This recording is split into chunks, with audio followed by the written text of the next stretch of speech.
சிவசிவ என்கிலர் தீவினையாளர் சிவசிவ என்றிட தீவினை மாளும் சிவசிவ என்றிட தேவரும் ஆவார் சிவசிவ என்ன சிவகதிதானே.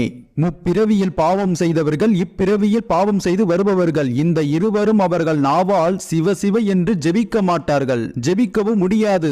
அவரவர் செய்த தீவினைகள் சிவசிவ என்று ஜெபிக்க விடாமல் தடுக்கும். அதையும் தாண்டி அவ்வாறு பாவம் செய்தால் செய்து வரும் தீவினையாளரும் சிவசிவ என்று ஜெபிப்பாராயின் அவர்கள் தீவினையெல்லாம் எரிந்து அவர்களை மேலும் பாவங்கள் செய்ய விடாமல் தடுக்கும். அவ்வாறு தீவினைகள் அகன்றால் பிறவி நிலையில் மேன்மை பெற்று மனித பிறவியிலிருந்து தேவராக மாற முடியும். அவ்வாறு மேன்மை பெற்று விரைவில் உன்னத முத்தி நிலையை பெற்று சிவகதியை அடையலாம் என்கின்றார் திருமூலர் சித்தர். இந்த மந்திரத்தை ஒரு அமைதியான இடத்தில் கிழக்கு முகமாக அமர்ந்து தினமும் 108 முறை ஜபித்து வர தீராத பிரச்சனைகள் யாவும் விரைவில் தீரும். தினமும் மந்திரத்தை ஜபிக்க இயலாதவர்கள் திங்கட்கிழமை, மாத சிவராத்திரி, பிரதோஷ தினங்கள் போன்ற நாட்களில் மட்டுமாவது ஜபிப்பது அவசியம்.